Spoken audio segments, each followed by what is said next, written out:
Hey guys, sorry for the interruption in the video there. Had some technical difficulty, y'all. This lost You a little bit know, of power, but if I can remember correctly, we left off right talking about as classic Loki, met his death to Eliath, uh, saying the great Loki phrase, glorious purpose, as he finally, he met his glorious purpose at the end there, which ended up being helping Loki and Sylvie distract Eliath uh, long enough so that Sylvie and Loki can enchant him, and that's kind of where we left off here. and I guess the question I probably would have asked you prior, you know, but I want to ask you now. What did you think about just the whole enchantment thing? It's something we haven't really seen before. And what did you think about just the whole proposal that hey, we're going to enchant Elias and it's going to work? What were your thoughts on that? It's a creature we haven't seen before. I know when she came back, she had that little connection, so she was convinced. But what were your thoughts on on on I on the two think of them enchanting Elias? I I like that they went for it, and I like the confidence they had with it. But even though I feel like 100%, they don't even think it was 100% chance it was going to work. It was just it has to work because if it doesn't work, then we're just we're stuck here. It is what like forever. So I Right. think it was more of a like they were more even just telling yourself, I mean, this has to work. Just like beforehand, before Loki realized that trying to kill life was a bad idea, that he was like, yeah, he's killable. We can totally do this. Like this has to work because this is the only way to get past it. Like we have, like this is the only way. And I feel like that's kind of like that, where it was like a stealing resolve type of moment. Okay. Okay. Um. Any final thoughts on? I mean, you just kind of touched upon it, but I know it seemed like you really liked the older Richard E. Grant character playing, the older comic book Loki. But any final thoughts on, his death and maybe how he went out? Um, I really liked where he went out because once again, it's like a kind of like recurring theme with his character in this episode. He was so much beyond like in his I guess in his wiser years, he was so far removed from like how the other Lokis even were at that time. Like right. he no longer wanted to be king. Uh, None of the other Lokis, and this is even true for like young kid Loki, really wanted to like stick their neck out for the like for this idea. Like he came back to Hmm. give them a chance to do this. Like he was essentially like definitely my favorite character, other than like Loki and Sylvie themselves of this series. Actually, he and maybe Mobius. I actually like Mobius a lot. Right. Uh, Do you think? And I think I know what the answer is. I think I know what the answer is. Maybe the how part of the question is the part. Maybe we'll have to dig a little deeper into it if you want. First part is, do you think we'll see any of these other Lokis again? I hope so. Uh, I hope we see a couple of them again. Like I think we'll probably see young kid Loki again, and I would love to see classic Loki again, but I'm not sure. I don't think we'll really see I think boastful Loki and all those other kind of other Loki variants like President Loki. I think those are kind of just one offs for the episode, but I'm hopeful that we'll see classic and what's it called and kid Loki again. 'Cause I would love for them to dive further into like how kid Loki actually killed Thor, because Mm, it's never actually explained. He just I killed Thor. Well, how? right. That's just the story. He doesn't even explain the story when they're even talking about their stories. Okay. Okay. So I mean, I would like to get some know how into his whole his variant, how he became his what is it, apex point or whatever, or nexus point. Right. Right. Yeah, Right. Right. I would Okay. love to see have seen his nexus point. Uh, Okay. and once again, because I just want to see Classic Luke again. 'Cause I just think he's a dope character. Yeah. Yeah. In a lot of ways, he kind of sold the show. He did. He kind of Mm-hmm. sold the show for this episode. I think rightly so. An older actor, an experienced actor like Richard E. Grant. You know, yeah, in my eyes, he definitely stole the show. His little comedic and sense of humor just worked well. Um, and as you put it, just that sort of experience in him where he's just he's so past a lot of the things that we see this Loki going through.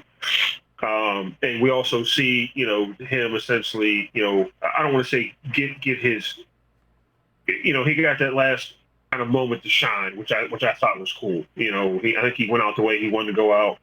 Um, so it wasn't really sad. You know what I mean? It was fitting. It was sort of deserving. You saw the vast immense of power, that he had. So it was definitely cool. Yeah, he didn't go out screaming or begging or anything like that. Like he went out literally on his own terms, like kind of not bending to the fates or anything like that. Right. That they've all been essentially assigned to no matter what. Mm-hmm. Like that's what I said. Like at the end, he said his glory that he's spotted the land, glorious purpose. Well, this Right. was in essentially his glorious purpose. This was him deciding how he ended it all, where he was ending it, and how he was going to do it. Like, Right. Right. Right. Okay. All right, man. Let's go ahead and dive into it, man. They go ahead and enchant Alliance. We see this opening, this portal. We see Alliance essentially dissipate. Probably this part, we'll be speculating, we'll be guessing.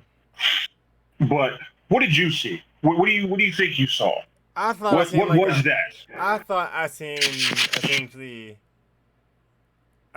inside of life, the giant smoke cloud devil monster alive is actually the end point essentially, and essentially he was the gatekeeper of it, but Right. he also was the entrance to it Yeah.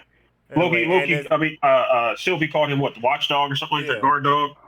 yeah, but he was also the actual entrance as well, and what's it called? I feel like that's either like I don't know what it is. It looks like a abandoned like castle or giant building or city or something, but I'm not 100% sure what it is or who's there at the moment. I can Okay. speculate, but looking from its design and stuff like that, it's not like anything I've ever seen in any like the comics or anything like that before. So it's like I can't just like say it kind of threw me for a loop. So I was like, I'm Right. just curious. Yeah.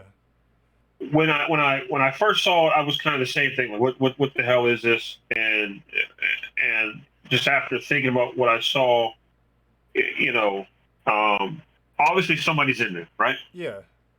Obviously somebody's in there. Something is in there. You saw that white line behind it, and I'm assuming that's the timeline. That's the timeline that Miss Minutes showed us in the very first episode. That essentially the timekeepers have done everything they could to keep it in check, so there's not a multiversal world. So I think we actually got a real live look or first glance at the actual timeline. That white line. At first, I thought it was like the what's that? The Rainbow Bridge from Asgard, but I was like, no, it can't be that. So I'm assuming that white line has to be the timeline. Um, who's in the building? Who's in there? That's what I want to. Part of me think it might Who, be. who, I think it may be from the technology and stuff like that I kind of seen they used to make the tanker. I think it has to be someone kind of out there, and my guess would be probably Kang. But there Kang the hasn't Conqueror.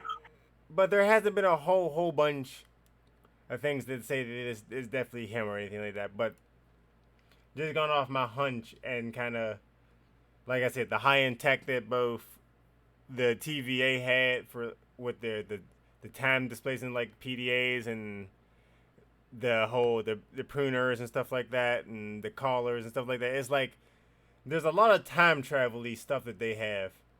And there's only one kind of there's only but so many people in Marvel comics that I know they have like just the tech for it just kind of readily available. And Kang's one of just those few people.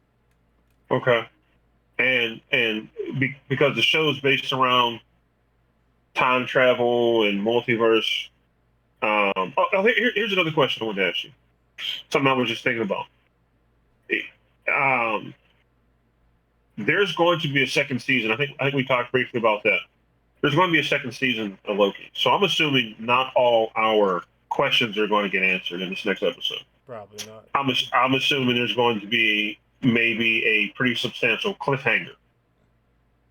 maybe we don't really find out who is behind the so-called TVA.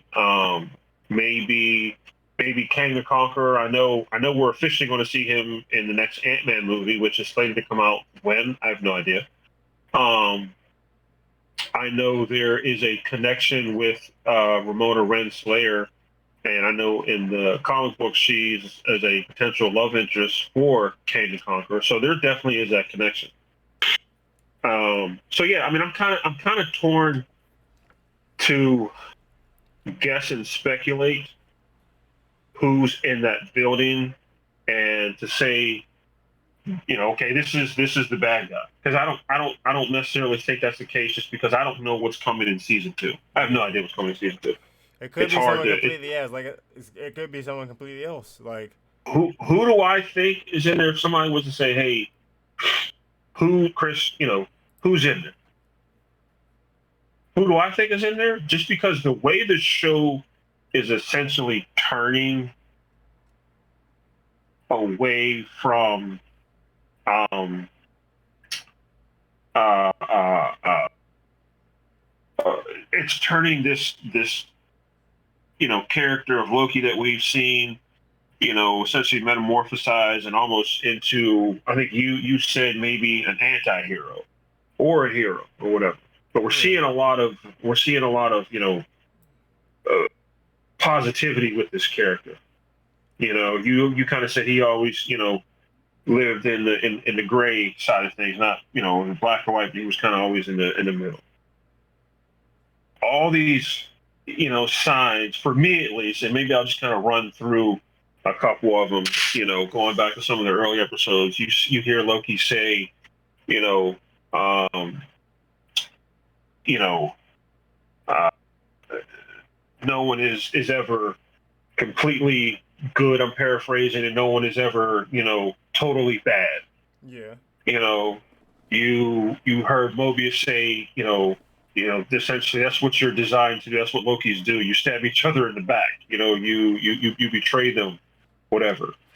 And the scene, and I know there's more scenes. The whole the Lokis. All we do is survive. Kind of thing. hmm Um, the trying to essentially find out who the when the first Loki found out there was another Loki, he was just like, well, hands down, I'm the superior Loki. This idea that I'm essentially the baddest Loki out there.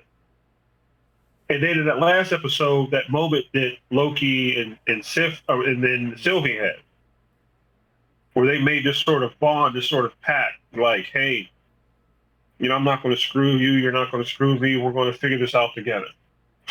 And in that moment, I said, Loki's behind all this, but maybe not that Loki. Maybe there is just another Loki out there. We've seen so many different Lokis. Maybe there's yeah, just another Loki out there who is essentially, his goal is to essentially, you know, round up all the other Lokis and eliminate his competition. Maybe he's the one behind, the TVA. Maybe he's the one who's actually pulling the strings, um, so that he can be essentially the superior Loki. that'd be a You cool know, twist. I would not be surprised if we see Loki walk into this building and see another version of Loki. And then another thing that was said, I don't know if that's the case. That would be a dope little twist. But the comic book or classic Loki, he says it. He goes, "Yeah, I casted a mirror image of myself to Thanos, and I hid among the animate objects." If there's a Loki that was able to round up all those Lokis, he knows that story. So I'm not saying it, but maybe we didn't really see Loki die in Endgame. Maybe that was his sort of casting his image. I can't replica, whatever you want to call it. Yeah, And he was hiding in the Rebel. and on the ground somewhere, hiding, because that essentially is the original Loki. You know, so I would not be surprised if that's who's in that building now. Is that particular Loki the bad guy, the be all end all? I don't know. Well, how does that lead into season two? I have no idea.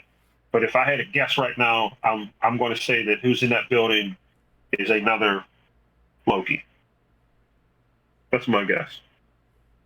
And I think we will see Kang the Conqueror because, well, we're going to in Ant-Man. How that relates to this in the TVA and all that kind of stuff, I have no idea.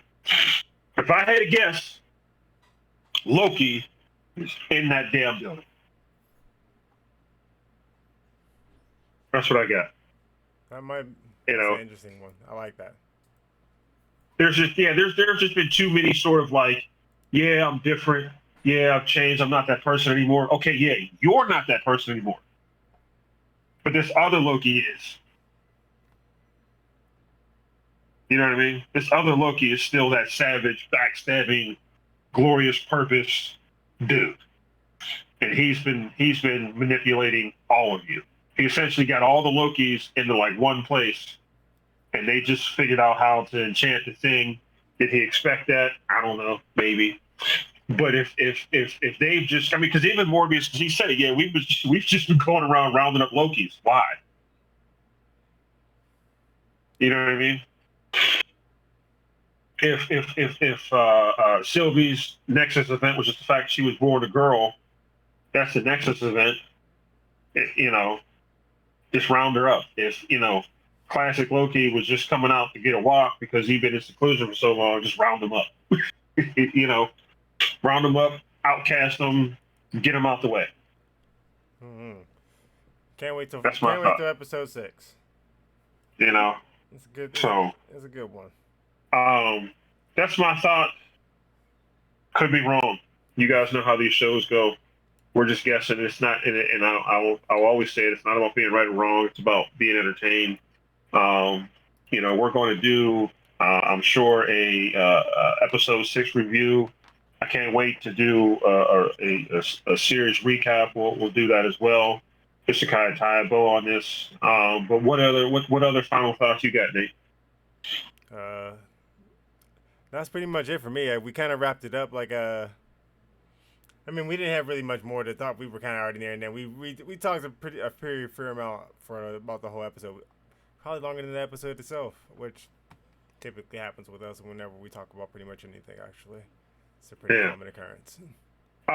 Before we wrap up, what else we got to look forward to? We got Bad Batch. We have Bad Batch. Episode 10, 11? Yeah, I think 10. Okay, we got that. We got Black Widow. Black Widow just dropped. We'll be checking that out here in the next couple of days, and I'm gonna try to check that out this weekend. And see what that's all about. Still not a fan of the whole, hey, spend $30 on Disney Plus and see it, And then I found out. We'll get into it later, but I'm not a fan. I'm gonna go to movie theaters and spend $20, on that and a drink and maybe some damn popcorn, because it's been over a year since I've done it. Super excited to get back to the theater. Super excited to get back and talk about it with you guys. Still a lot out there, guys. Stay tuned. Comment, like, subscribe. Let us know what you think. And Nate, take us home. All right, guys. Like we were saying, any likes and subscribes are greatly appreciated. Please, hit that like button for us. It helps us with the algorithm. Helps you see the channels. Helps us get noticed by other people, so that we can other people can join in the conversation. We appreciate it, guys, and y'all have a good one. We'll see y'all again next time.